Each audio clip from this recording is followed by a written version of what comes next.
Alright, on the shredder here, we have T1, T1, T2, T2, T3, T3.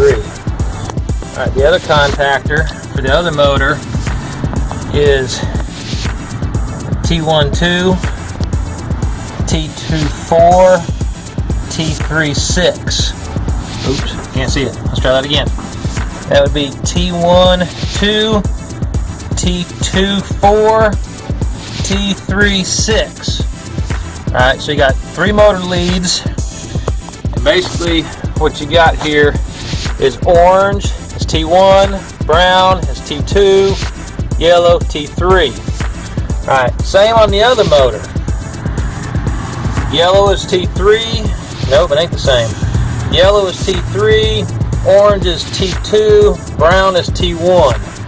Alright, so this is one motor,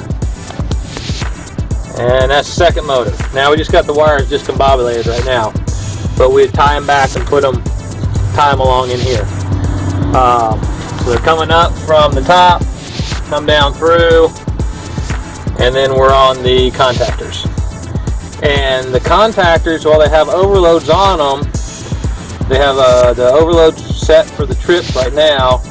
They're also fuse protected here.